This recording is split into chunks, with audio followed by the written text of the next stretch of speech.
the Quest is a very welcoming, compassionate church, and that they find ways to have a lot of fun from different activities as a community, and that they are fully accepting of the LGBTQ plus community. I've been coming to the Quest for a little over 10 years, and what I love about it is that it's a real church, a community of people who are really dedicated to living their lives after the example of Jesus, and not in kind of a fake or phony or showy kind of way, but in a very authentic way. We have two clergy who are also real people that don't try to present themselves as super Christians or anything like that, but as fellow pilgrims on the way. I appreciate the leadership. I appreciate the inclusivity. My life has grown. I've grown as a person. I've been a Christian for a long time, and I've been to many places. And the Quest is my home. I've been with the Quest since 2004, so 18 years. What I love about the Quest is that it has always been real and welcoming. Everybody here seems to be just who they are. I've been in all kinds of positions. I've gone from starting with music, admin director, facilities director, audiovisual, sound checker, and everything. The great thing about the Quest is how it's evolved. Because of its inclusivity and because it's real and because you genuinely feel the love and love is given out to everybody, it's a great feeling to be able to give love and be loved. And that's why we have been here for 18 years. You know, the Quest just felt more progressive, felt more modern. I love that the Quest will accept everybody. Like, even this other churches I've been to in the past, they would say, well, maybe tone it down a little bit, or maybe you should be a little bit more presentable, more subdued.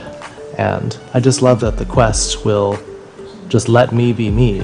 And I started with the service aspect because I was able to do some things in the community with the church. Now I'm in my 4th year of serving on the Quest leadership team as a board member.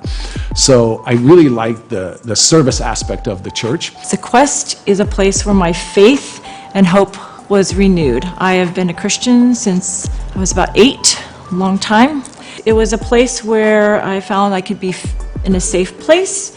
It was a safe place for us to gather, to worship and fellowship and grow as we explore God together. I love the fact that all are welcome. There's no judgment here at all, and everybody is welcome, including dogs. We have people that bring their dogs, and nobody minds. I like the fact that we care about social justice issues, that we can question things. It's okay to question here. And there's lots of opportunities to kind of search for those answers. You know, we do a book club, we do the movie club, and it just really makes it more in today's, society. What is important now? We invite you to be a part of our gatherings on Sundays at 10 a.m. Pacific time. And the great thing about the Quest too is we are a bigger and broader community than just Marin County, Novato, California. We offer digital experiences every Sunday. We live stream. Wherever you are, whoever you are, you're welcome and you're invited to explore God together.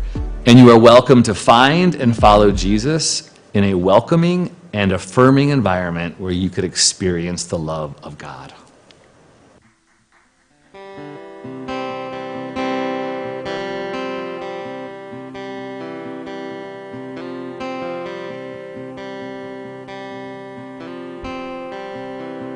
Up in darkness, surrounded by silence, so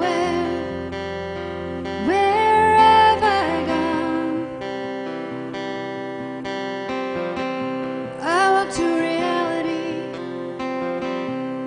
losing its grip on me. Oh, where have I gone? 'Cause I can see the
Thank you, Krystle. Good morning, everyone. Welcome. I'm Christine Reyes. I'm on staff here at the Quest. Our co-pastors, Matt and Tony, are on vacation right now. So, hola, Matt y Alejandro, if you're watching, and hello, Tony and family.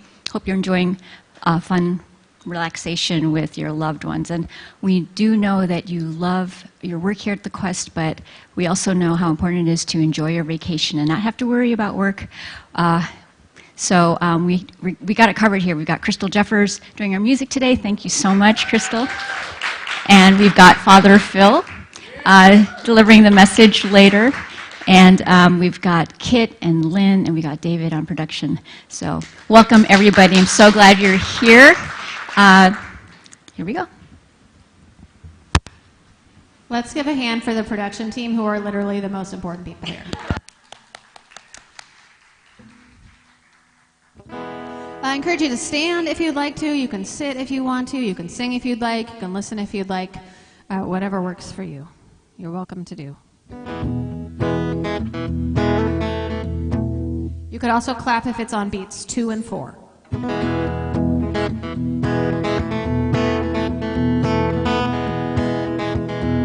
Cliff's the leader. There's no space that his love can't reach. There's no place where we can't find peace. There's no end to amazing grace. Take me in with your arms spread wide. Take me in like an orphan child. Never let go, never leave my side.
The beginning of the month I was here filling in for Matt as well, and I taught you all a song. So if you were here and you remember it, sing it out. And if you weren't here, it's kind of an earworm of a song. So I think you'll be okay. It's called Your Love Defends Me.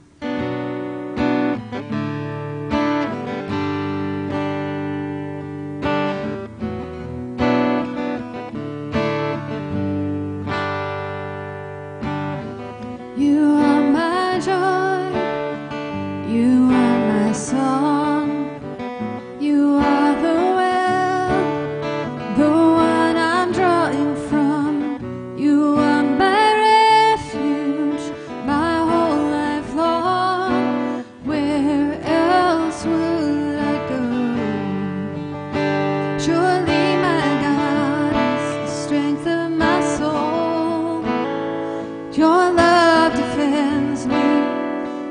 love defends me.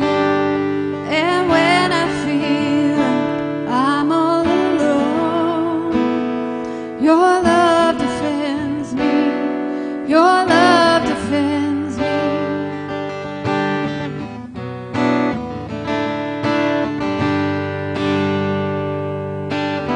Day after day, night after night, I will remember you're with me in this fight.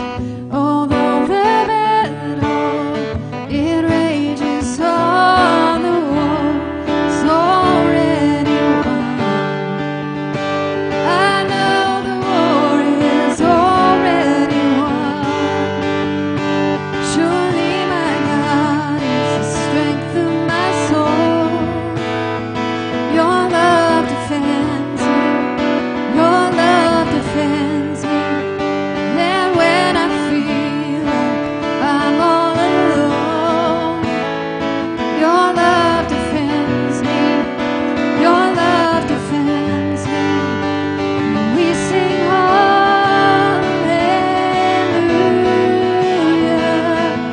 You're my portion, my salvation. Hallelujah. Surely my God is the strength of my soul. Your love defends me. Your love defends me. When I feel like I'm all alone, your love defends me. Your love defends me. Surely my God is the strength of my soul. Your love defends me. Your love defends me. When I feel like I'm all alone, your love defends me. Your love defends me. So we sing hallelujah.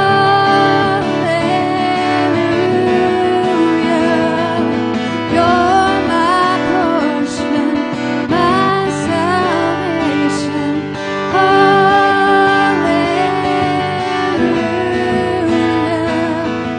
You're my portion, my salvation. Hallelujah.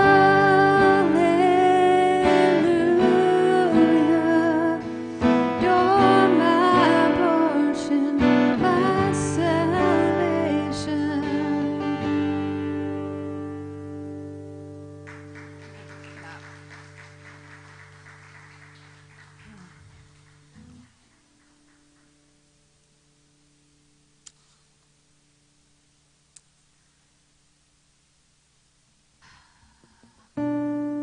I love that this song is next because I know there was a period of time in my life when I was singing the previous song needing to know that I belonged where I was. And kind of sadly, the answer was sort of not. So I left that space. And it's lovely to be in a spot where then together we can all sing that all belong here.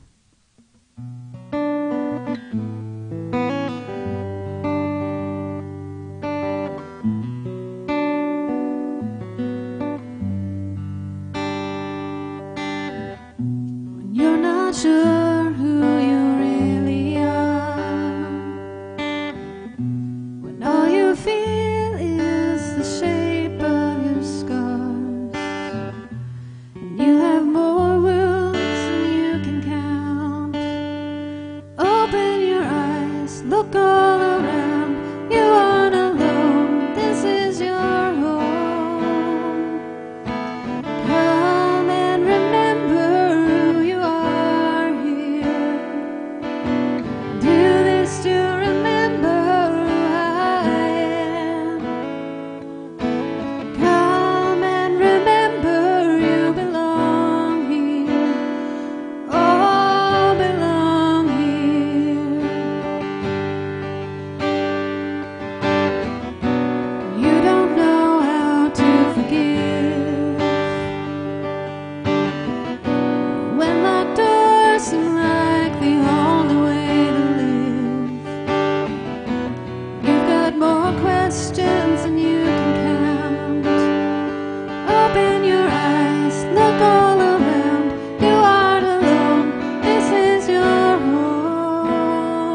just to remember who I am. Come and remember you belong here.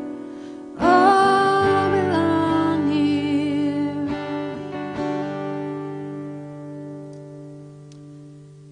Holy One, we thank you for your love that tells us that we belong and we're accepted as we are. And we pray that we would just feel that, just the peace and the calm of knowing that today. Amen. Thank you, Krystle. Hello again. I am Christine Reyes. If you just joined us, thank you. Welcome. We have Krystle doing our music, and we got Father Phil delivering the message today. Thank you to Anna George for taking care of our snacks this morning. And I do have a few announcements. Food and Faith is meeting this Wednesday. We meet every other Wednesday here in the building, 6:30 p.m. Bring your own dinner. You get to hang out and just enjoy dinner together and spiritual conversation. It's going to be led today, that Wednesday, by Mark Clark and Connie Theron. All right, and then the hiking club meets every second Saturday, and they have a hike scheduled for August 12th. There's Irma Mannion over there. She's the leader, and details are coming up on that. So that's anyone can join, August 12th, 9 a.m. And then we had, we had so much fun at game night last Friday that we're going to be doing it every month. Yes, it really is a lot of fun. Yes, it's so much fun. I hope you can join us. It's August 25th, 7 p.m. at Connie Theron's house, and you can bring a snack to share. Okay, and we always do this. We always share how we're doing in our giving. Our monthly goal is $10,000, and July's pretty much done. We're at $8,357. This is the end of the first month of the third quarter. So we've got August and September to try to get to our $30,000 goal. If you'd like to make a donation, we don't pass a basket around. We do have boxes there at the entrance if you'd like to make a donation, or you can go to our giving page at wearethequest.org, and you can make a donation that way.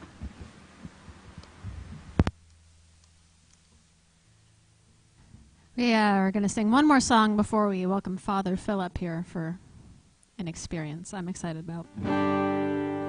Again, you can stand, you can sit. Please feel free to do whatever is comfortable for you.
it is time. Please give a warm welcome to our own Father Phil.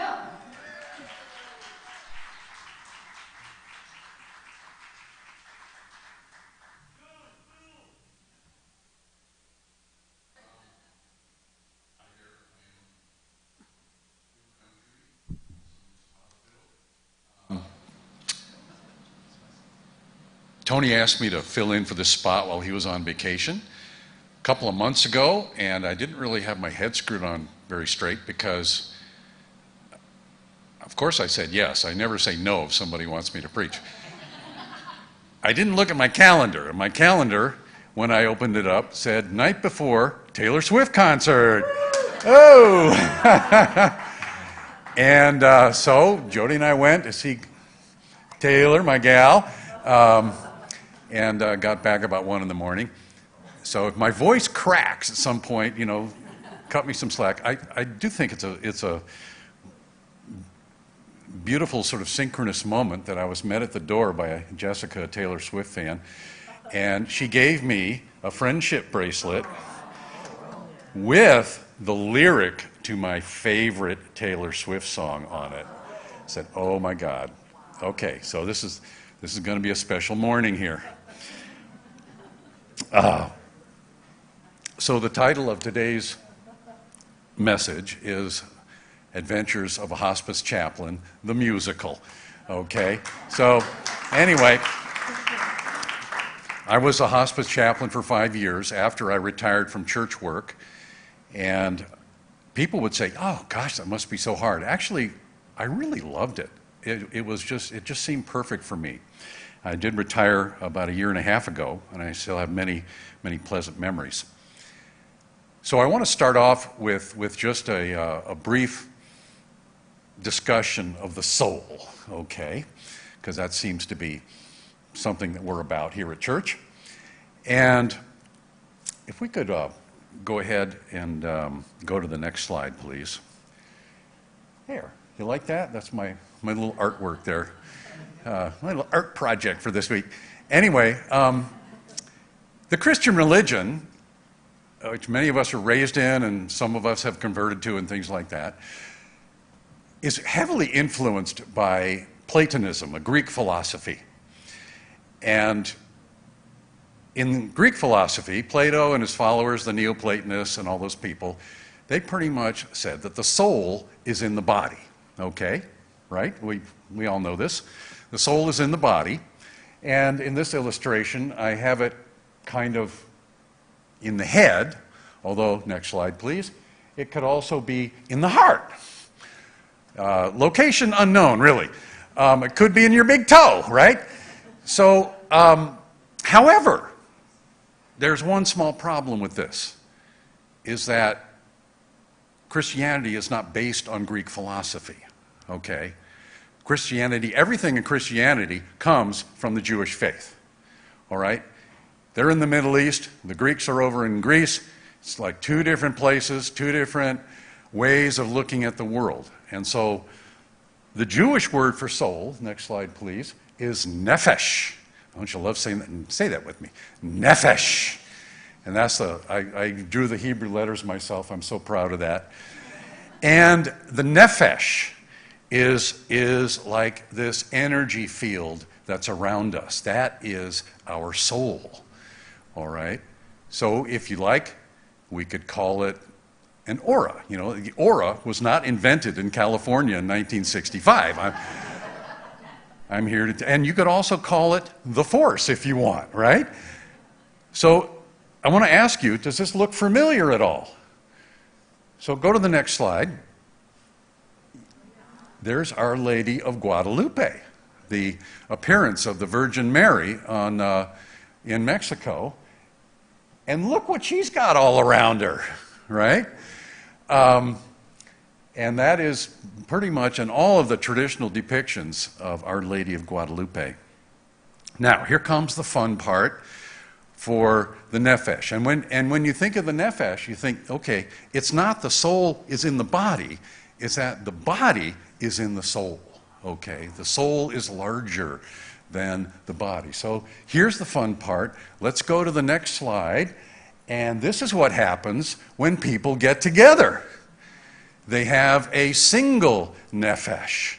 So when you get together in prayer and song and like-minded activities and projects and working together, we have a single soul in operation here, which is why Christianity is not a solitary religion. It's a group religion because we build up each other's nephesh when we come together. In my little fancy images of the Bible, I frequently picture Jesus as having this massive nephesh. It could just like, your daughter's 10 miles away and she's sick, boom, she's cured, right? He could just do that. So that, I may be totally wrong about this, but just humor me, okay? So now we're going to go on to being a chaplain. I signed on with, it was then called Hospice by the Bay, and the head chaplain, my boss, told me, I know you're a musician, so why don't you bring your guitar when you go on visits? And I go, really? And he goes, yeah. So, okay, I'll do it. So it's sometimes a little awkward, you walk into a room and somebody's dying and there's people around and I walk in with the guitar, like, hey! But it really wound up being the best thing my boss ever told me, because I would go in and I would introduce myself and they say, oh, you brought a guitar, and this is my standard line, I said it a million times. So, yeah, I bring a guitar just in case there's a music emergency of some kind, then I'll be ready. So, it's my standard little joke line, but there were some music emergencies. Like, just very, very briefly, this one guy visited who was in his early 90s. He was a retired executive from a major corporation. And he saw I brought the guitar in and go, are you going to play some music? I said, yeah, we might if you want. And, if you want to do some singing too. And he said, I don't sing. I go, really? I go, how come? Everybody sings. He goes, no, I don't sing. I said, well, back in the second grade, our whole class got up in front of the school, in front of all of our parents to sing a song, and the teacher came up to me and said, look, when we start singing, just move your lips, okay? Just don't say anything like, wow, real Teacher of the Year credentials there. And I go, that was 85 years ago. We have a music emergency right now. So we talked about, well, what kind of songs do you like? And he said, well, one of my favorite songs is El Paso, the old cowboy song by Marty Robbins. And so I said, well, let's do it, okay? So here we go. We're going to... Out in the West Texas town of El Paso, I fell in love with a Mexican girl. And he started singing very tentatively, okay? But the more he started singing, the more I kind of backed off a little bit to kind of let him sing a little louder. Nighttime would find me in Rosie's cantina. The music would play and Felina would whirl. Like that. And as the song goes on, he started singing louder and louder. And his wife comes in from the other room and goes, are you singing? Was that not a music emergency? I talked to the wife later, and she goes, he's singing all the time now. I said, well, we got some catching up to do. You know what? How can you go through life without singing? I mean, singing exercises your nephesh.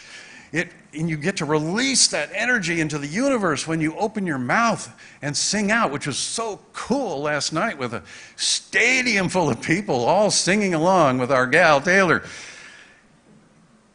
It releases the soul energy. It grows the soul energy. So this one lady, let's go to the next slide. Oh, well, wait a minute. No, back two. Yeah, there we go.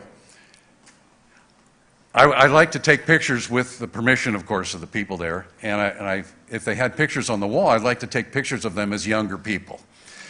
So this is a couple. They got married. They're obviously hippies here.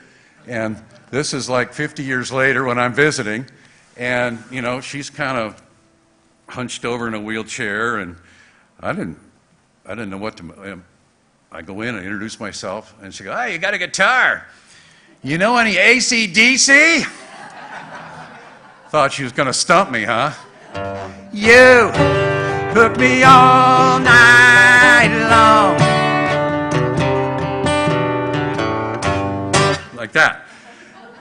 And that got a good laugh, you know, and I broke the ice, right? It broke the ice. Figured we're going to get along. And in another situation, I was visited this couple. It was the man in this couple who was the hospice patient.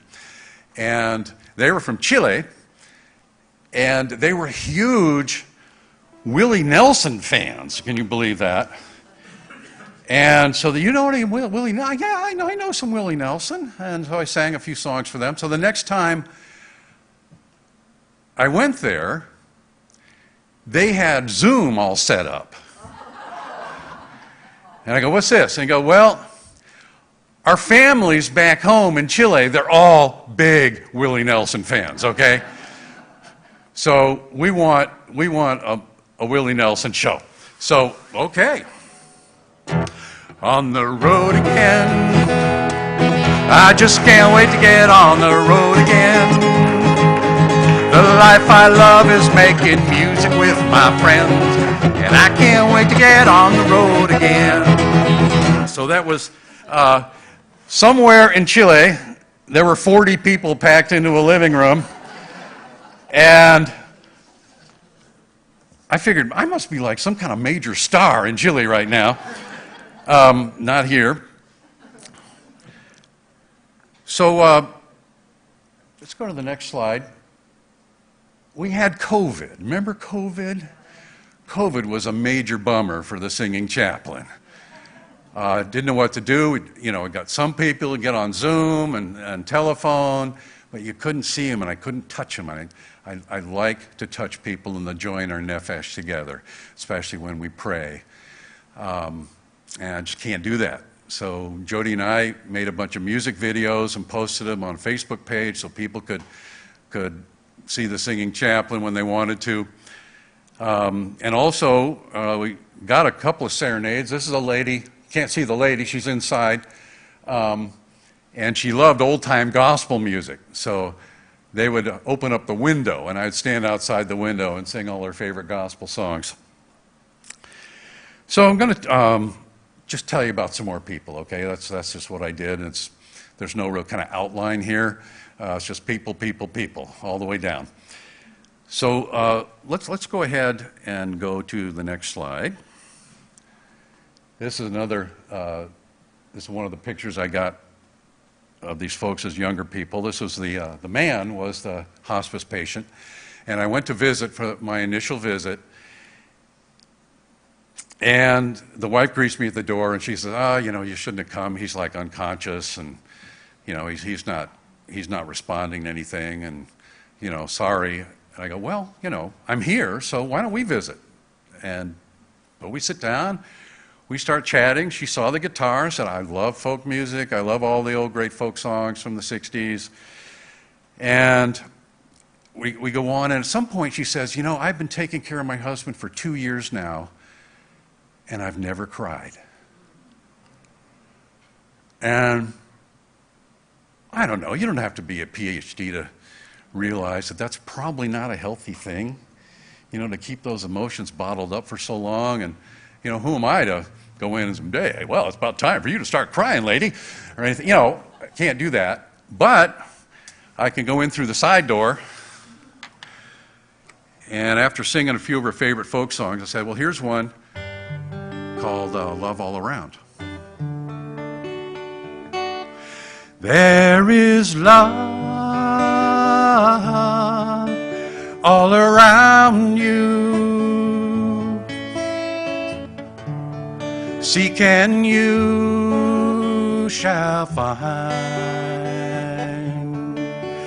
It's in the air you breathe, and in everything you see there is love. It's all around you.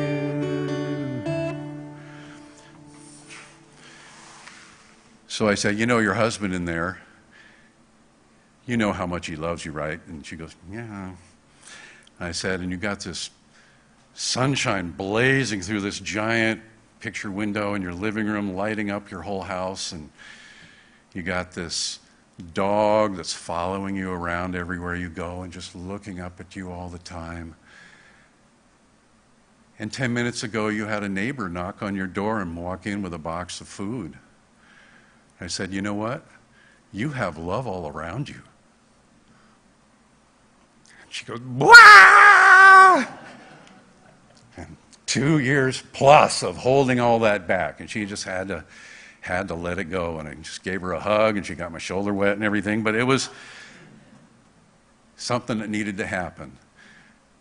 I come out, figure, with care and feeding of your nefesh, it doesn't really help out to keep everything bottled up for so long. So in the next one, we'll go to the next. This is a nice couple. It was the lady who had a stroke, and she was in one of these small board and care homes. It was like a private home converted over. And I went to visit her, and she was sitting out in the patio in the back, and because she couldn't speak, because the stroke took away her speech. And so it was me talking, telling her stories, talking. And her husband comes out, and he visits her every day. And so he sits down with us, and we're chatting. And he goes, oh, my wife just loves to sing. And, she was in several choirs. And so I go, what kind of music she like? And he says, well, she loved all the old musicals. She was a big fan of all the old musicals. She loved West Side Story. I go, oh, West Side Story. No problem. So we go, there's a place for us, somewhere a place for us, peace and quiet and open air, wait for us somewhere. Like that, that's the first verse. And about halfway through that verse, somebody else is singing with me. I look up, and it's the lady. It's Betty. Betty is singing with me. And she sings with me through the whole rest of the song.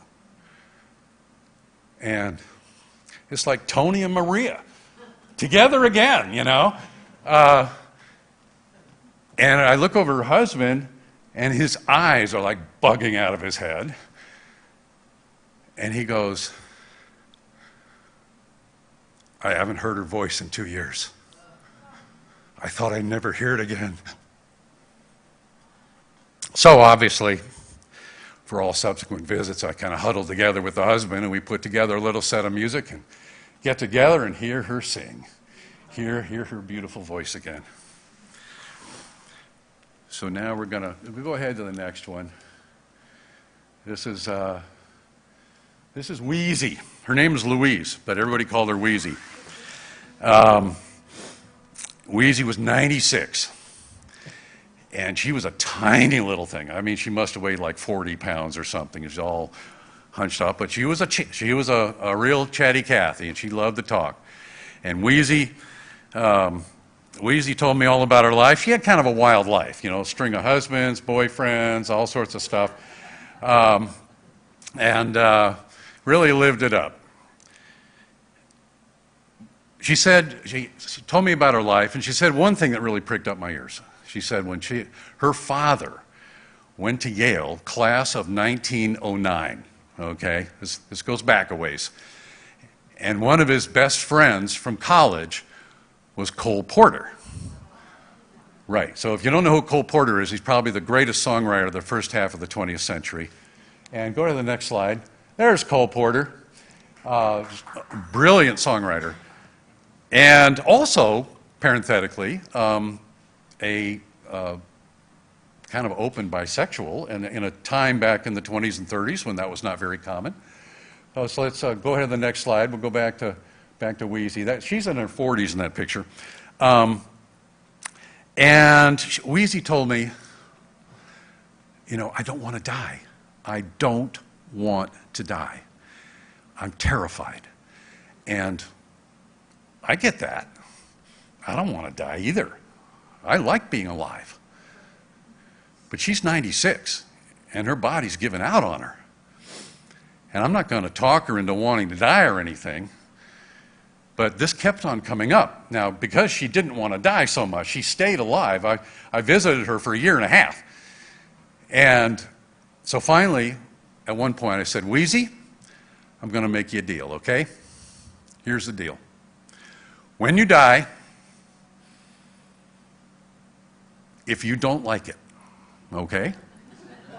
Whatever happens, you know, nobody really knows what happens when you die. People claim they do, but they don't. All right? Nobody knows what happens, but we Christians have hope that something cool happens. So I said, when you die, if you don't like it, I insist that you come back and haunt me. All right? And so she kept on not dying, right? So every time I go visit her, I go, Wheezy, remember our deal, right? You remember our deal? She'll go, oh yeah, I remember the deal, okay? So she finally gave it up. That was 3 years ago. Guess what? I haven't heard a thing. That's the best evidence I can give you, okay? But she loved Cole Porter. And you know, Cole Porter used to, after he was famous, he would come visit them at their house in Connecticut, the family, and he would have dinner with them, sit around the table, and then they'd all go in the parlor, and he'd sit at the piano, and he'd entertain them. Well, isn't that cool? Wow. And I figured, I am like 1 degree of separation from Cole Porter, right? It's like, so she loved the song Every Time We Say Goodbye. When you're near, there's such an air of spring about it. I can hear a lark somewhere begin to sing about it. There's no love song finer, but how strange the change from major to minor every time we say goodbye.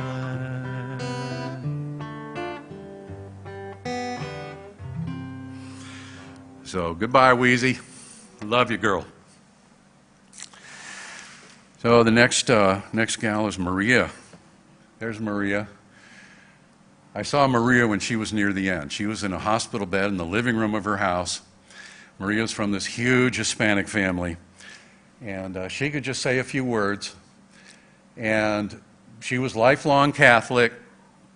And so I came in, and a big chunk of her family was there. Let's go to the next slide. There they are. They're all there. And so I'm going through all the top Catholic hits, right? Here I am, Lord, I am the bread of life, all those classics, and then one of the grandsons, this big muscular guy, goes, what she really wants to hear is some country music. Do you know any Johnny Cash? I go, yeah, I know some Johnny Cash. So I play some Johnny Cash songs. And he goes, you know any Merle Haggard? And I go, yeah, I know some Merle Haggard songs. We play through those. And you know, she couldn't say much, but she had this big grin on her face. And it wasn't long after that that she did pass on. And the family called me up and said, we want you to come play at her funeral. Okay? It's at St. Rose Catholic Church in Santa Rosa. A couple hundred people there, and we want you to sort of serenade us for the viewing of the body before the service starts. He says, no, I can do that, sure. And so let's go to the next slide. So there's St. Rose without all the people in it. It's a big place, and there's a couple hundred people there. And I'm up in front, and I'm going through all the Catholic hits, right? And finally, the same guy, the same grandson, the big muscular guy, goes, play some Johnny Cash. I'm looking around. I don't know, I haven't been to a Catholic church lately. So I look up at the ceiling and go, Lord, is it okay if we do some Johnny Cash? No thunder, no lightning, no earthquake. I'm going to take that as a yes, all right? So there we go. It's time for some Johnny.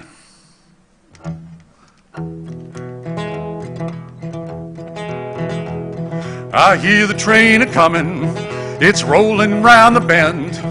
I ain't seen the sunshine since I don't know when, 'cause I'm stuck in Folsom Prison and time keeps dragging on. That train keeps a-rolling on down to San Antone. All right, there's 4 Johnny Cash songs at St. Rose Church. That's got to be in the record book somewhere, don't you think? Most Johnny Cash songs played at a Catholic funeral mass or something like that. Well, we're getting down to our last 2, and I want to introduce you to one of my best buddies ever. This is Harriet. Harriet's 94. She's blind. Just went blind about 5 years earlier. And the first time I went to visit her, she was unconscious, and I talked to the people at the care home there, and they said, she's in really bad shape. I don't think she's going to make it. And so I came back a few days later, and she was sitting up in bed. And I went in and introduced myself, and we're talking away. And she's just very chatty, very fun, very full of energy.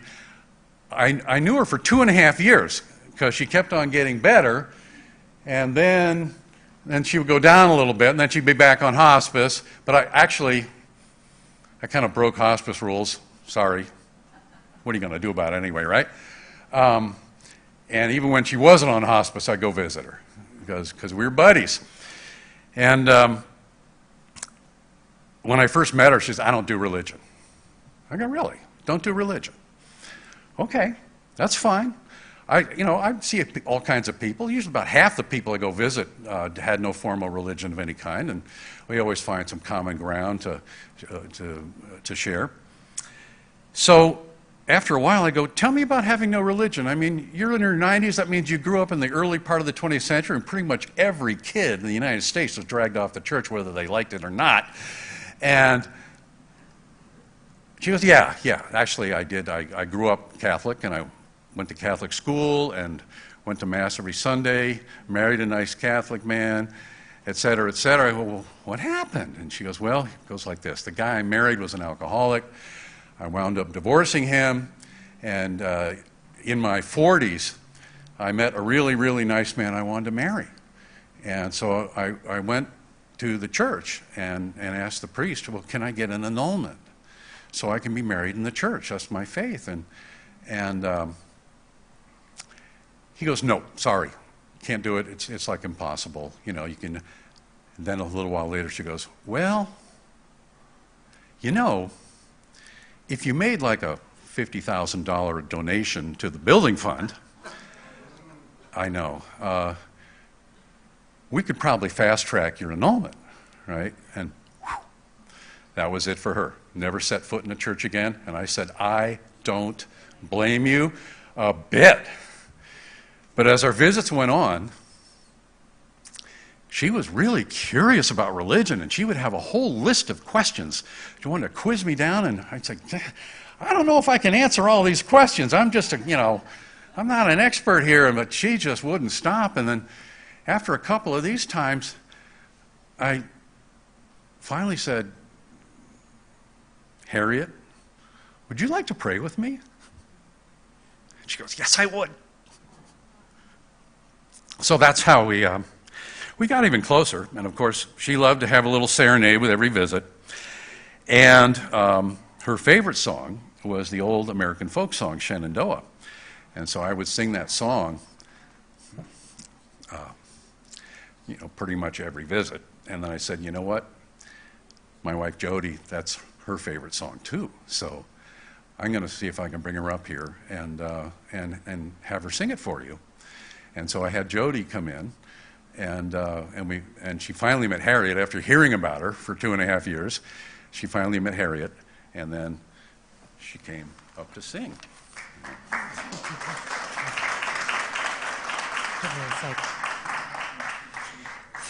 Phil's doing a great job, isn't he? Very heartful. I'm not done yet. Oh, not done yet. Oh, Shenandoah, I love to hear you.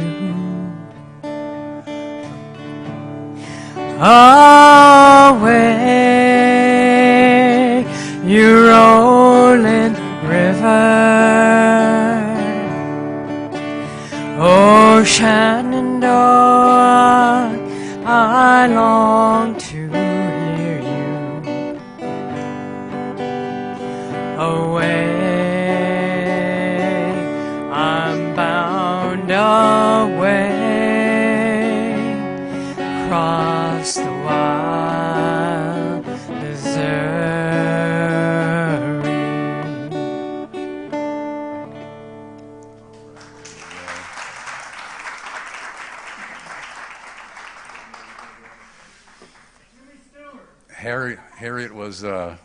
Harriet was very pleased. She goes, oh, thank you. Thank you so much. I'm sorry. I'm so medicated. And later that day, I got a phone call, and she was gone. So I felt really good about sending her off with her favorite song. Now, I want to introduce you to our last guy. This is Osborne. There's Osborne and his little buddy Lucas right there. Osborne was your classic left-wing radical type. His badge of accomplishment was that he had been arrested 29 times at protests, going all the way back. I mean, he's in his late 80s here.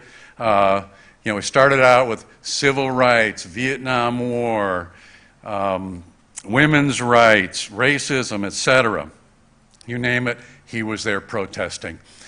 And he was also very proud that his wife was arrested 19 times. So there was a couple of times he got arrested and she didn't. I don't know. And he was a beautiful man. And he just had one problem, and that was his wife had died 5 years ago. And he wasn't happy about it. And so one day he told me that he's going to exercise the end-of-life option. And that's where you get examined by a couple of doctors, and they say, yeah, you're not crazy. And you get a prescription milkshake with a bunch of drugs in it that slow down your heart and end your life. And I said, are you sure this is what you want to do? He goes, yes, I am. So he told me, can you serenade me after I drink the milkshake? And I go, well, never done that before, but okay. And so he gave me a whole list of songs, all the ones that we've been doing over the months beforehand, all of his favorite songs. And so he drank the milkshake. He laid on his bed. He was dressed in a three-piece suit and a tie, all dressed up. And he had me singing all of his favorite songs. And so this is the last one that we did. It's called Into the Mystic by Van Morrison. And when that foghorn blows, I will be coming home.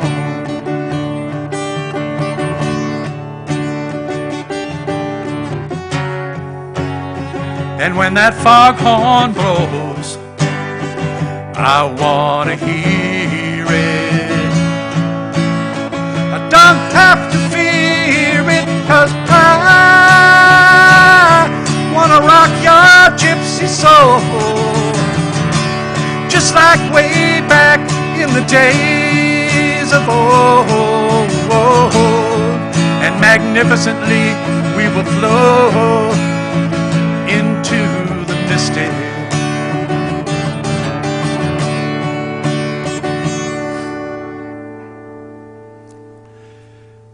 So I finish off the song and he's gone. He's gone. He sailed into the mystic, right? So we're nearing the end of the presentation. Thank you for holding out here and checking it out. I do want to say one more thing, getting back to the nefesh, which is the important part. And let's go to that final slide. There we go. There we all are. It's really important to feed your nefesh. That's why people are encouraged to go to church, for example, and you should only go to a church that you enjoy going to. But to be with people and to join your nefesh with theirs and build each other up. Sing as much as possible, even if it's in the shower, or the best place, the car, where nobody can hear you. Cry if you need to. Laugh if you need to. It all exercises that nefesh for you and keeps you healthy and makes you into someone who helps transmit the love of God. So this is a blessing I would do. May the long-time sun shine upon you, all love surround you, and the pure light within you guide your way on. All right. So we got one more thing to do, and that is communion. We have communion at this church. We don't really do a lengthy prayer over the bread and wine.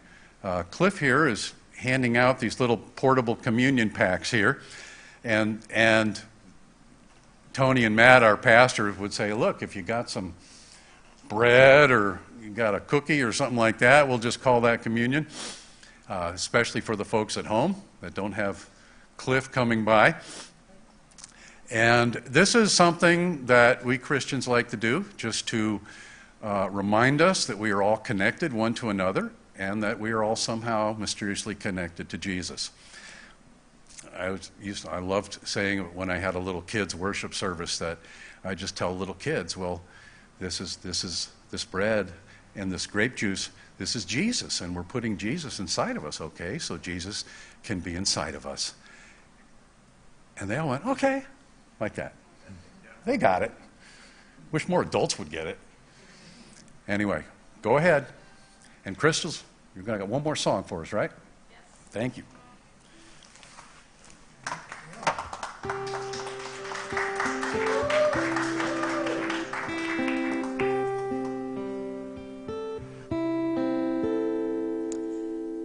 This song is called Wonder, and it talks about wonder a lot, but maybe we should just replace it with nefesh.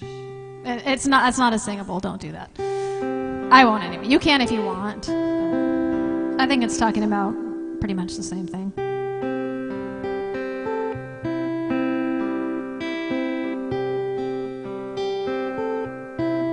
Have you ever seen the wonder in the glimmer of her sight? As the eyes begin to open, the blindness meets light.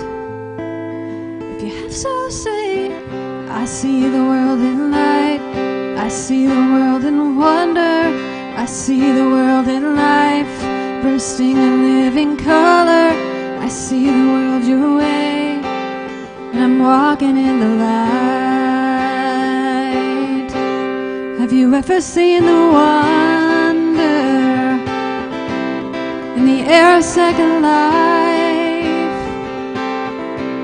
Haven't come out of the waters with the old one left behind. If you have so say, I see the world in light,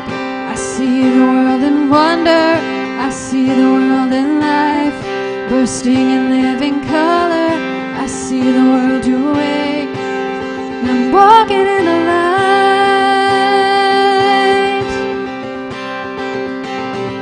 I see the world in grace, I see the world in gospel, I see the world your way, and I'm walking in the light. I'm walking in the wonder. You're the wonder in the wild, turning wilderness to wonder. If you have soul, sing. I see the world in love, I see the world in freedom, I see the Jesus way. You're the wonder in the wild.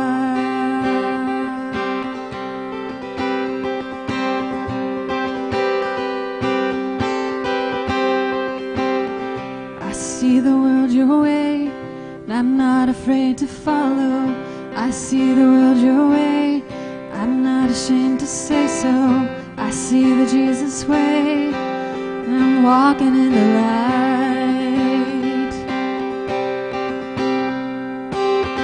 I see the world in light, and I see the world in wonder. I see the world in life, bursting in living color. I see the world your way, and I'm walking in the light.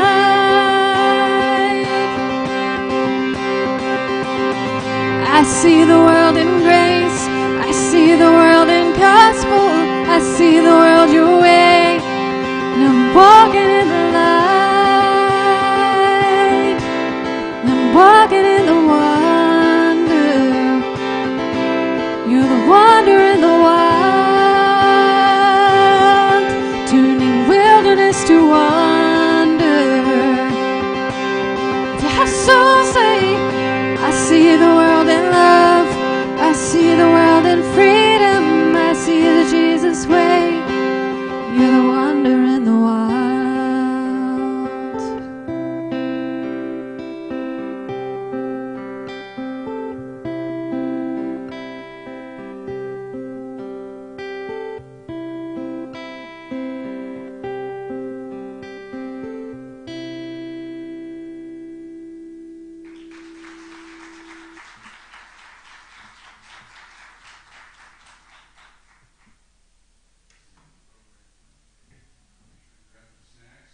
Introduce your, I want to first tell all you regular questers, I invited a bunch of people to come today, okay? So, who are all these people?